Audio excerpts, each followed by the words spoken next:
We know enough about psychology now to know that almost all of the positive emotion that you're going to experience in your life, and positive emotion is analgesic, by the way, right? It actually quells pain. So it's not just positive, it also gets rid of negative, which is a big plus. Almost all the positive emotion that you're going to feel in relationship to a goal. Because you feel positive emotion as you approach a goal. And so if you want to feel positive emotion, then you need a goal. And then you might think, well, if you want to maximize that positive emotion, which is enthusiasm and also what pulls you out into the world as well as feeling good, then you need the best possible goal. Well, because that's going to engage the largest segments of your being. Like if your goal is too narrow, then a bunch of you isn't going to be on board for it, you know? If the goal is well developed and multifaceted, then all of you can partake in that. Even your negative elements, even your anger and your fear can get on board with that, let's say. So you need a goal, man, that's worthy. You got to think, you need a goal that justifies the tragedy and malevolence of life. That seems to be the bottom line. Now maybe you think, well, there's no goal that can do that. It's like, well, there are still better and worse goals. So, and I'm not convinced that there are no goals that can do that. I think that's an open question. You'd never know that until you pursued the proper goal long enough to find out who you would be as a consequence of pursuing it. So that's also your destiny or your existential voyage, right? It's also not something that anyone else can do for you. Someone can say, get your act together for Christ's sake and get at it. That'll make the world unfold best for you, but there's no way you can know that without doing it. So, and unless you think you've done a particularly stellar job of that, then you have no reason to doubt its potential validity. So plus, like crickets are telling you this, and so you had a potential future self, which would be in potential everything that you could be. And that it manifests itself moment to moment in your present life by making you interested in things.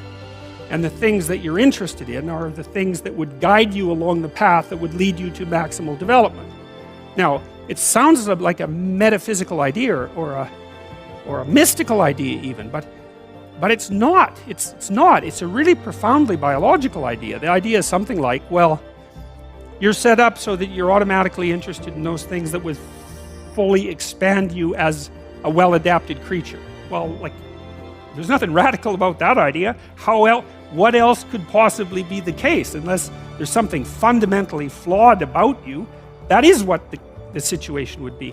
It's kind of interesting to think about how that would be manifest moment to moment, but the idea is something like, well, your interest is captured by those things that lead you down the path of development. Well, that better be the case. Okay, so that's fine. And so there's some utility in pursuing those things that you're interested in. That's the call to adventure, let's say. So, and the call to adventure takes you all sorts of places. Now, the problem with the call to adventure is, like, what the hell do you know? You might be interested in things that are kind of warped and bent. And often it's the case that when new parts of people manifest themselves and grip their interests, say, they do it very badly and shoddily. And so you stumble around like an idiot when you try to do something new.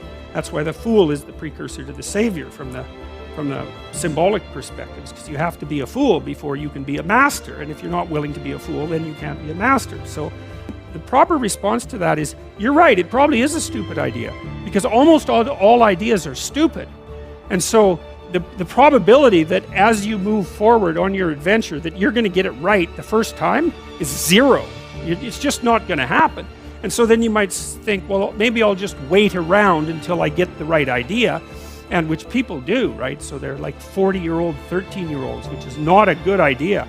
And so they wait around until it's waiting for Godot, until they finally got it right. But the problem is you're too stupid to know when you've got it right. So waiting around isn't going to help, because even if the perfect opportunity manifested itself to you in your incomplete form, the probability that you would recognize it as the perfect opportunity is zero. You might even think it's the worst possible idea that you've ever heard of anywhere. Highly likely. And so you can take these tentative steps on your pathway to destiny, and you can assume that you're going to do it badly. And that's really useful, because you don't have to beat yourself up. It's pretty easy to do it badly.